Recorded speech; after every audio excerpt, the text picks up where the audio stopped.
forgot to strap my helmet. Smart move, dipshit.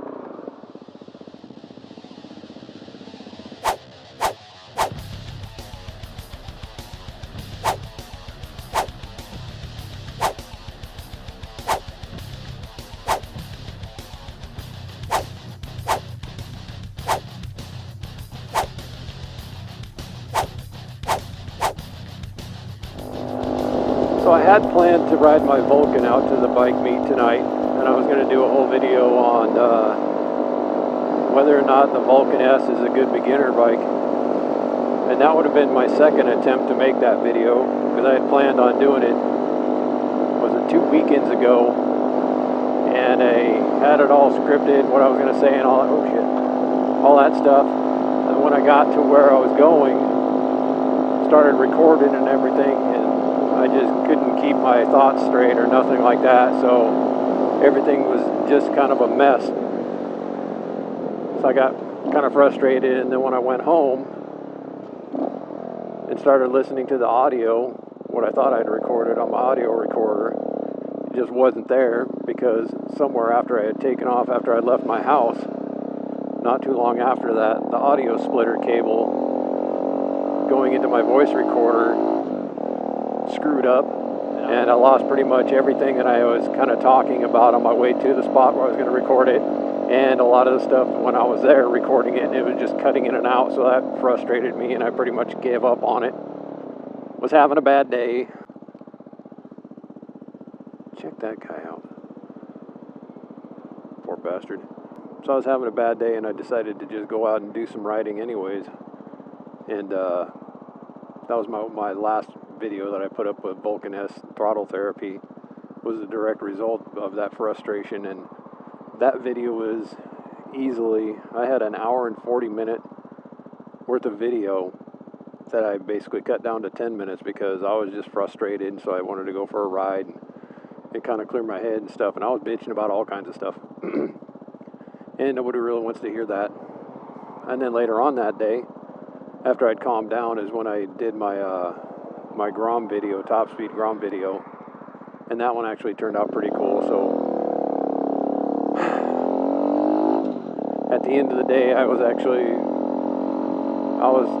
happy with what, you know, being able to at least do something. I actually kind of started posting videos on YouTube because it intimidated me. I don't really ever talk to myself out loud. Everybody talks to themselves in their own head. I don't do it out loud. So I'm not comfortable talking to myself into a microphone or in front of a camera. And I recognize that, you know. That's just, doing this is completely unlike me. That's why I'm doing it. I wouldn't say it's to overcome fear or anything like that. It's actually just a fascination with the new hobby. Last year, when me and my wife and kids went on vacation down to Southern Oregon, to Medford, I didn't have a decent camera with me. We had this old Hi8 video camcorder, and that was pretty much it. My cell phone to take pictures with. So the whole time we were there, I was wishing I had a better camera, a better video camera, and a better still camera. So that kind of started everything when I got back, or when we got back from our vacation. I started looking into buying, you know, a decent camera. And here I am, you know, 8 or 9 months later. And I got a bunch of cameras and video cameras and still cameras and a new hobby. Well, as of right now, I don't have anything to film other than, you know, myself riding a motorcycle and bullshit. Being out here riding a motorcycle with a camera strapped to your helmet and a microphone inside it, you know, nobody's going to want to watch it. You know, 30 minutes of just me riding around and not saying anything, so you got to plug a microphone into it. You just got to go for it. Just start expressing your thoughts. Doesn't matter if it's good, doesn't matter if it's bad, you just do it. editing's for anyways. You can cut out all the dumb shit, all the misspoken words and tripping over your own sentences and everything else. You can cut all that stuff out in editing and make it sound like you actually know what the hell you're saying. And I hope this audio is better. This is supposed to be my finalized setup, minus the glitchy splitter that I have plugged into the recorder. But hey, you know, even if this video, the audio doesn't turn out, and I'm not recording myself saying what I'm saying, it's just another video for the trash bin. I have probably thrown away 20 videos that I've made because there's something wrong with them. You know, that's just something people don't really talk about when they start videos on YouTube. You know, they don't tell you we're into this issue or that issue. I had to throw this away or that away. It's all technical difficulties and things. It's just something people don't really talk about, how much work it actually is to do this.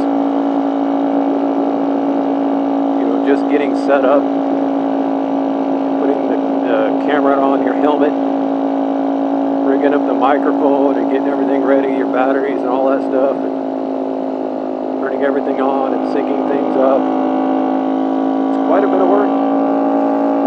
Probably adds at least an extra 20 minutes to my ride. Just getting ready to go out. So yeah, I started posting videos online because I thought it was something cool I could get into. I wanted to make videos of me doing stuff.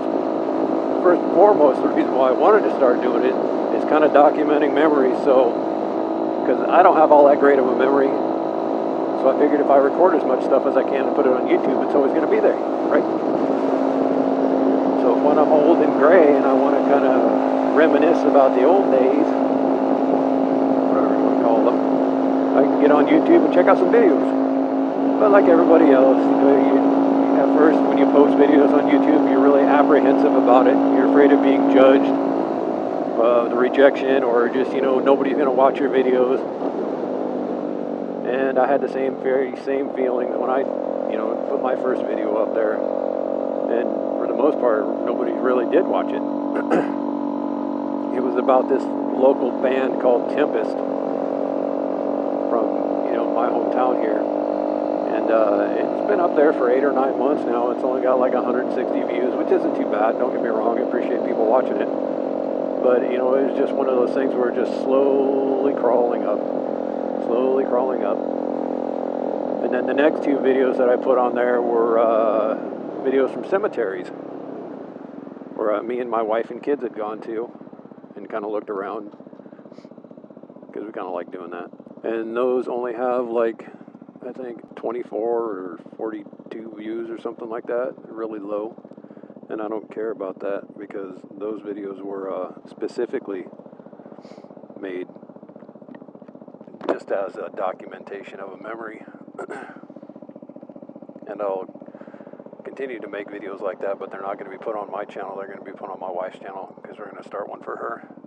That's going to have all, you know, our travels and those kind of videos on it. Because if you're coming to my channel to watch videos, you want to see motorcycles, not cemeteries. And I can dig it, because that's what I want to put on my channel, motorcycle videos. But I don't want to be stuck with just one motorcycle on my channel, because I own more than one motorcycle, so I'm going to ride more than one motorcycle. So if you come to this channel and you stumble across, you know, my videos, I'd really appreciate if you hit a like button, subscribe. There's going to be videos on this Z125. There's going to be videos on my Grom. There's going to be videos on my Kawasaki Vulcan S. And there's going to be videos on other motorcycles too, because I'm like a girl when it comes to bikes. I just can't make up my mind, you know, with shoes and bikes. I'm not going to shoehorn myself into being a channel about one specific motorcycle. Those fads come and go. The Ninja 300 being a perfect example.